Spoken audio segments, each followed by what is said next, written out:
probably I know you're a very positive guy, but that was probably your worst performance for the year in probably more respects.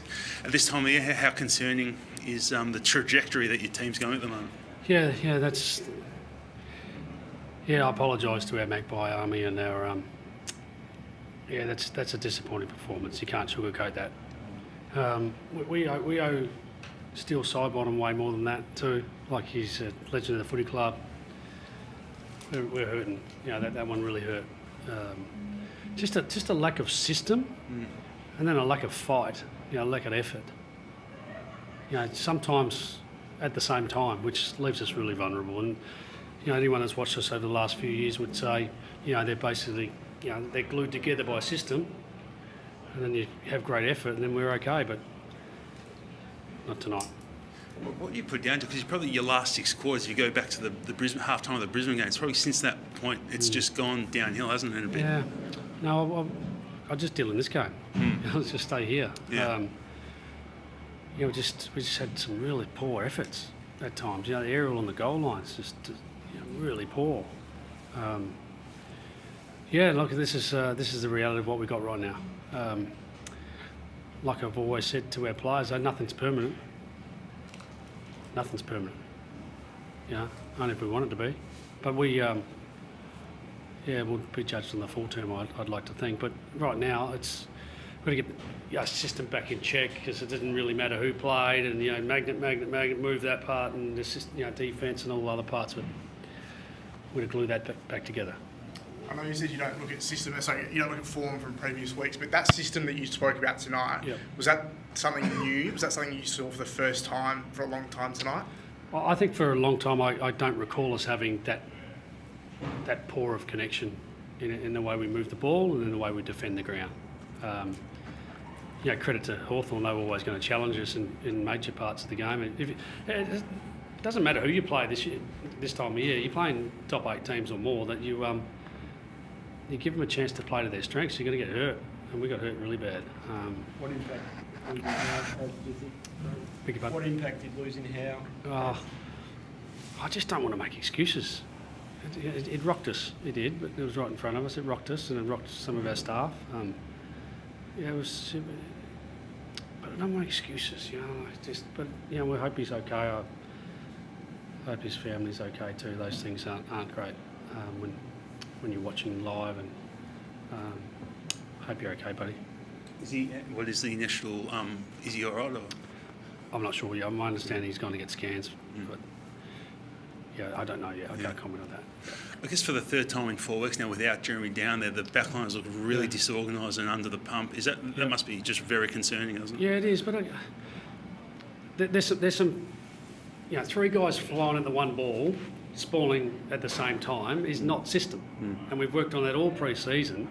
So there's desperation, and then there's desperation at I got the ball and I'm going to spall and I'll be the guy. No method in that.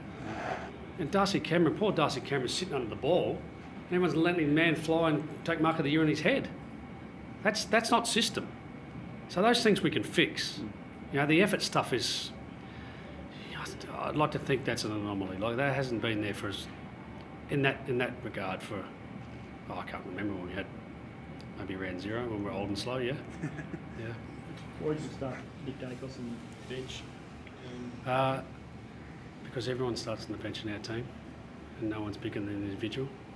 And he's one of our leaders, and it's just subtle. It's nothing major at all. Just everyone takes a turn. Josh started on the bench last week, and I think it was a pretty cool thing.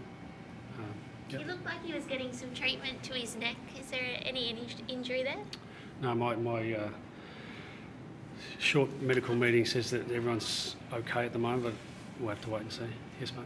Craig, the intensity tonight by the Hawks, they really brought the heat early, which really put you on the back foot, particularly with your handball game, which has been a feature, but that was your strength a number of weeks ago, but now it seems to have become a bit of a weakness. Yeah, that's fair. We're handballing backwards under pressure, which is, my problem becomes yours, I'll give it to you type thing. But, we can pick holes in all of our game, really, if you want to. You can go through lots of things, but It's about finding the things that we can turn around quickly. Like I said this before the game, if we didn't review anything, which is the question I ask the coaches straight away most weeks, if we don't review anything, what's permanent? What's going to be there next week? Now that's the things we have to get to work on. And also that contested ball element, which has been a feature, but Hawthorn really controlled that game right from the outset. Well, mostly on the outside of clearance. Yep. We lost post clearance, post contested ball by 20 odd, I think. And So, stoppage. yeah, sorry.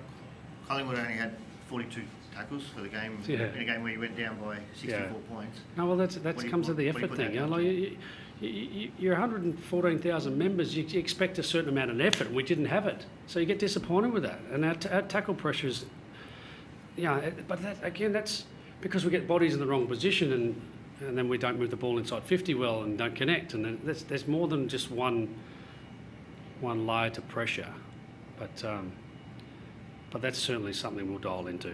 And that's something that we put that jumper on. There's an expectation that we represent it better than what we did tonight. Obviously, you leaked a lot of marks inside 50 tonight. I think it was 18, and you're obviously up against probably the most ominous forward line next week. Without obviously Jeremy, are you confident the back line can turn things around to a degree? Yeah, well, the game for me was really high transition. It's a danger game against the Hawks. You want to play that for 120 odd minutes, and we didn't connect. One thing I'll say is when we get behind, we want to chase. 6 goals is not enough for me for our fans to watch at home. I don't know how many kept watching right through the end. We'd like to fight to the end so they never turn it off. I think that's historic. Tonight they might have turned it off a bit early, which disappoints us. But that's a high transition game. We had a short turnaround. Those things will challenge you. Yeah. Do you really embrace that Adelaide challenge next week as a base setters? Yeah. We have to, don't we? Yeah.